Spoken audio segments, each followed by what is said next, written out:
Hi everyone! Today I'm going to show you 3 foods that I kind of neglected in the past, but I have since given them the second chance after I went on ketogenic diet almost a year ago. And so glad that I did. So stay with me. So the first food is sauerkraut. I genuinely like pickles, particularly Japanese pickles. I was never a big fan of Western pickles. You know those Western pickles they put in a really vinegary jar that's really acidic. I was never a biggest fan of that. Even though sauerkraut is not really pickles, it's actually fermented cabbage. But I kind of happily live without it. But it wasn't until I kind of started to look into the benefit of probiotics, fermented food, etc. The good bacteria for our guts. And I realized sauerkraut is actually one of the best sources of good bacteria for our body. So I started to incorporate it in my day-to-day diet. So if you're not familiar with sauerkraut, the first time you open it, you sniff it, you probably go, it's kind of a general theme with fermented food like natto, like kimchi. It does have that smell that if you're not used to, you think, it's kind of like stinking socks. But to be honest, now I really enjoy the smell. Once you get over it and get used to it,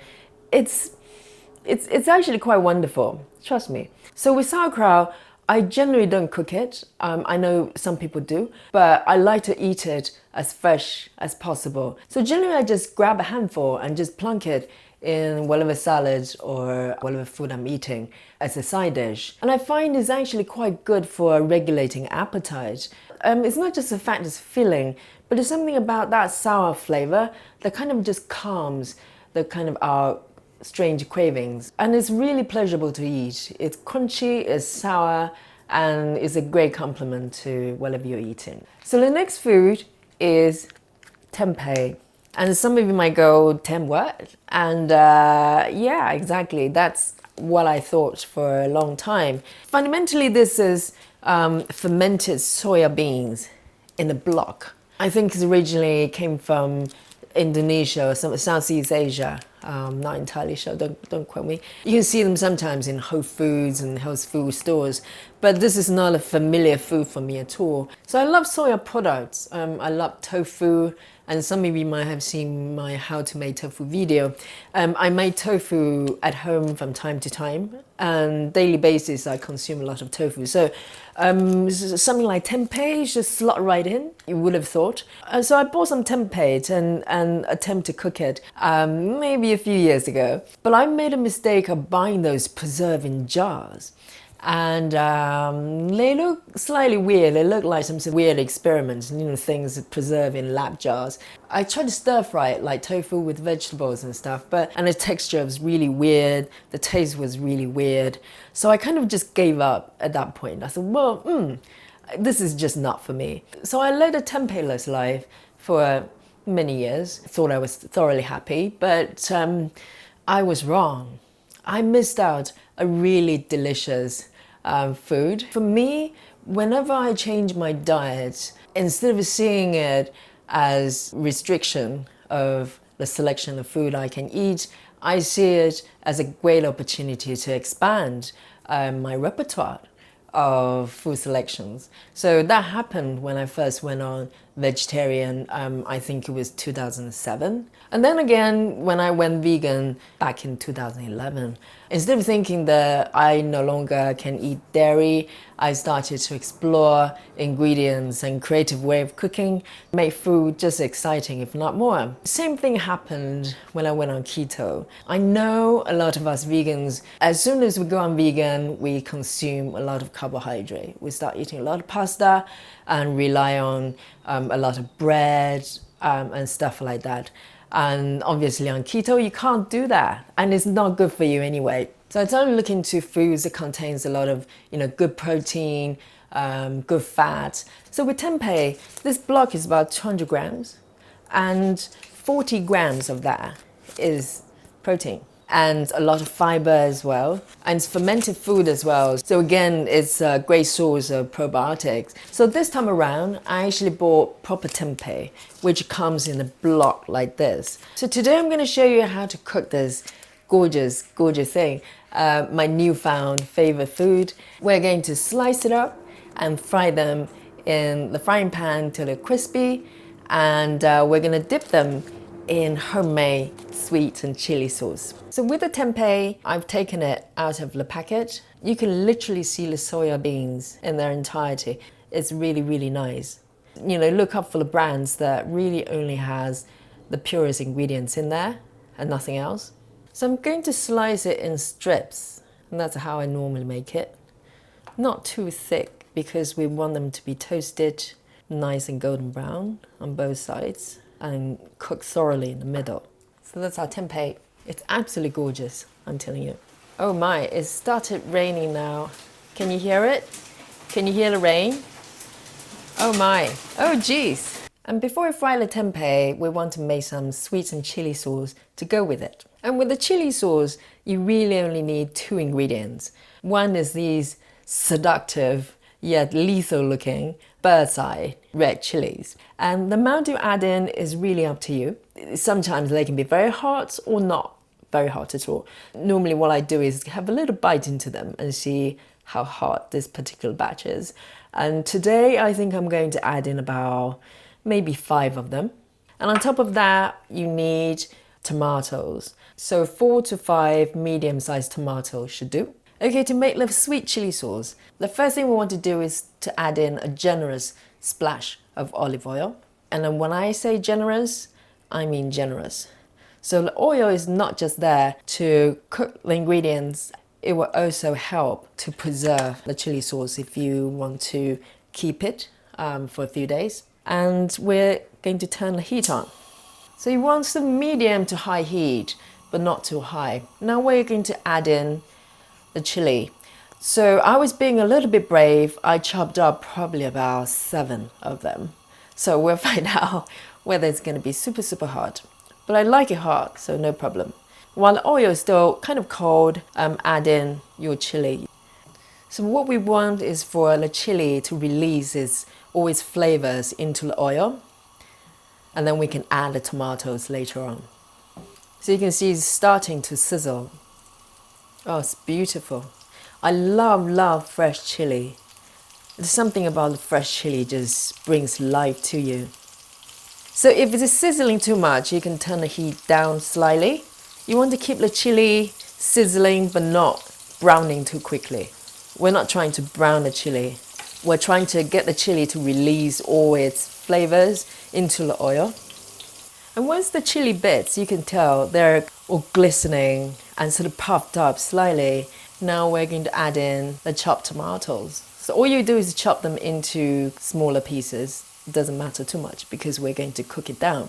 At this point you want to be very careful because the oil is very hot and we're adding something really cold and watery into it. So do it slowly.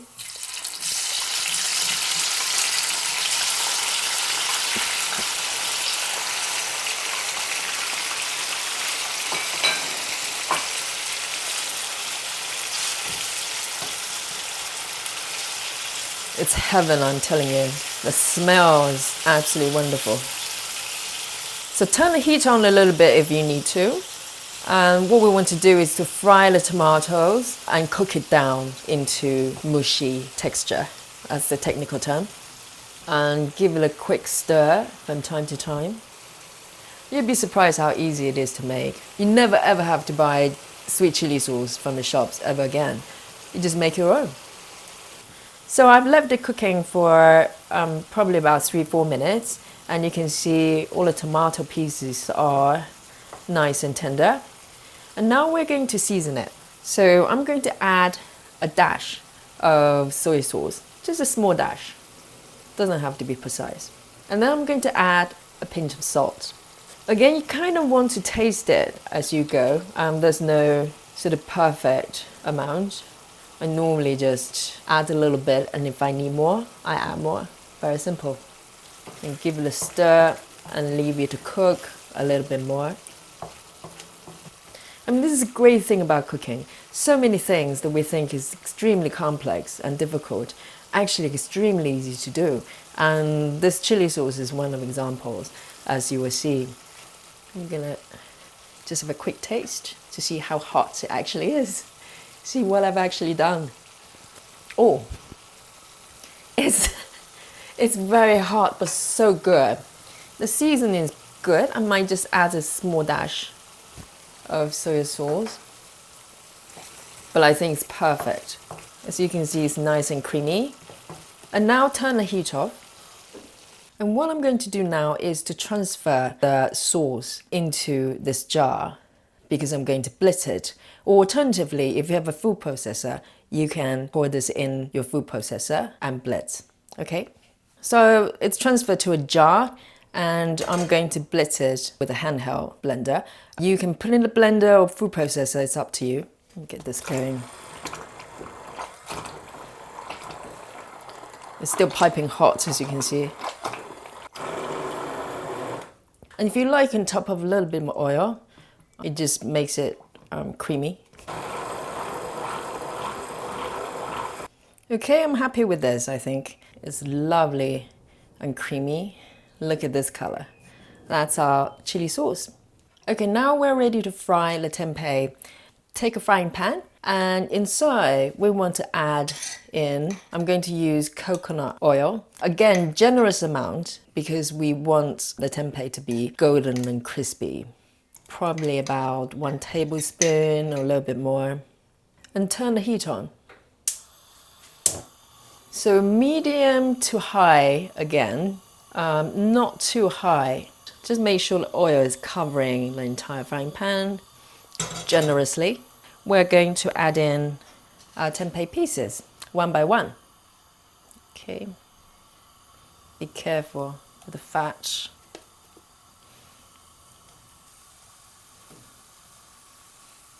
So allow each side to cook for a couple of minutes, and then we can flip them around. So tempeh, what I find, is a little bit like tofu. It will soak up whatever flavor you add to it. So give it a little swirl. The easiest way, just use chopsticks. That's my advice. I'm biased. Let me just have a quick look. Oh, it's beautiful. So flip them around when they're kind of golden brown, like this. And adjust the heat. You don't want them to brown too quickly, because you want to cook them through. It's really intense fermented soya bean fragrance. That's just lovely. Okay, I think they're ready. Look at this, golden brown and crispy on the outside. So there you go, that's our fried tempeh with homemade sweet chili sauce. It's absolutely gorgeous. To eat it, you can just take the tempeh and dip in the chili sauce. But my favorite way to eat it is to wrap it with these fresh and crispy lettuce leaves. So all you do is take a piece of this gorgeous tempeh and just put it on a piece of lettuce, and you can put a little bit of chili sauce on top, like that. And then just wrap it with a leaf. And now just take this beautiful parcel and just eat it.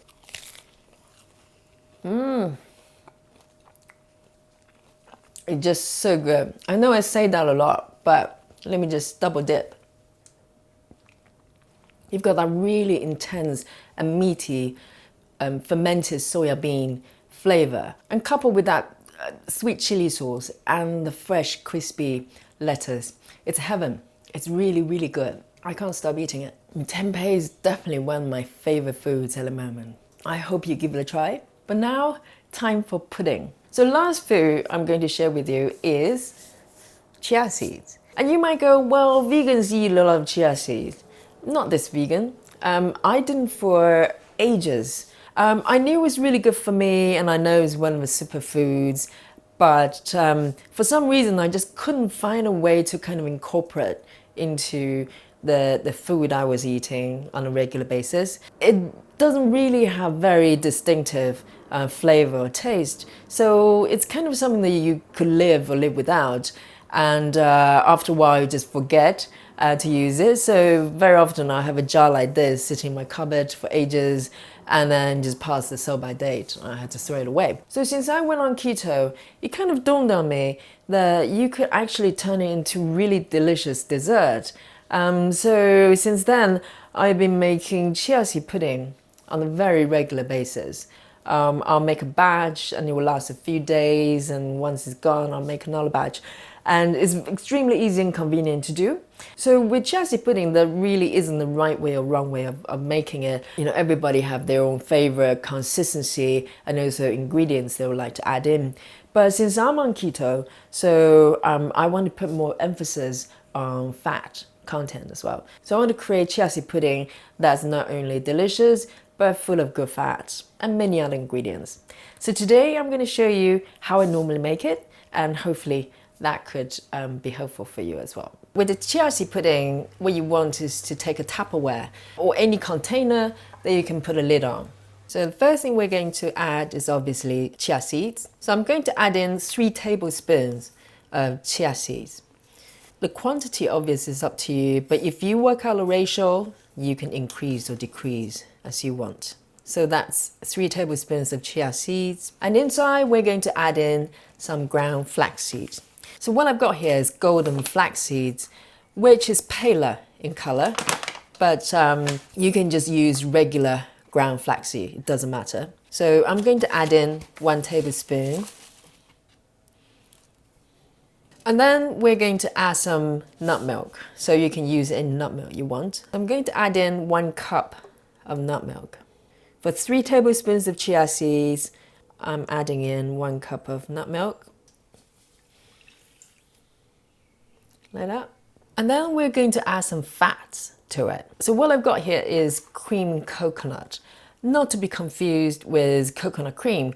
Coconut cream comes in almost cream consistency, whereas cream coconut, I know it's very confusing, it comes in a block like this. So it's basically a solidified block of coconut oil and coconut bits, all rolled into one. It's extremely fragrant, I love it. But to use it, you need to put it on top of some warm water and allow it to melt. And you want to do the same with coconut oil as well. So here I've got a mixture of 1 tablespoon of cream coconut and 1 tablespoon of coconut oil, melted together. I'm gonna add that in. So the last thing we're going to add is a splash of vanilla extract, just a few drops. And now we're going to mix everything together. So in the beginning it's gonna look pretty runny, but that's the magical thing about chia seed, is that you will expand and you will make the whole thing nice and pudding-like. Oh, and one thing I forgot is some sweetener. It's kind of optional. You can add it later on when you make the pudding, but I like to add a bit to allow it to soak in. So I'm going to add, for me, it's about a tablespoon, a little bit. So it's up to you, depends on what sweetener you use. Okay, so at this point, it's gonna be still quite runny, it doesn't matter. As long as you mix everything well together, that's good enough. And all you do is to put the lid on of your container and put in the fridge for, I say, minimum 2 hours. Most of the times, I leave it overnight. So here's the soaked chia seed, and it's been left in the fridge for probably about 2 hours. So you can see it's still a little bit runny. If you leave it overnight, it kind of firm up even more. I'm gonna just break it loose slightly. So it's very, very creamy. So this is the consistency I really love. So now I'm gonna take a few scoops into a bowl. We're going to make the pudding. So I'm going to scoop in a few tablespoons. And the amount is entirely up to you. So with the pudding, I'm going to top it with all sorts of goodies. So I'm going to add in some acai powder, so the acai berry. So I just take a small amount, like 1 teaspoon, sprinkle on top. And then some maca powder. It's extremely good for us, particularly women. It kind of balances things out. But start gently with small amount because people respond differently. So I'll recommend probably 1/4 teaspoon to start with. And then you can increase as you go along. And I know I've already added some stevia in the pudding. I like to sprinkle a little bit more. And then I'm going to top it with some berries. I often use raspberries and blueberries, sometimes strawberries. So berries are reasonably low carb and they taste so good. Be generous with your berries. And it's so pretty as well. And I'm going to add in some toasted coconut flakes. I prefer the toasted ones than the non-toasted ones. So these are so fragrant and so good.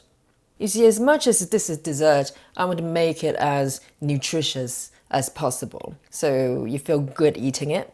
And I also like adding some almond flakes as well on top of that.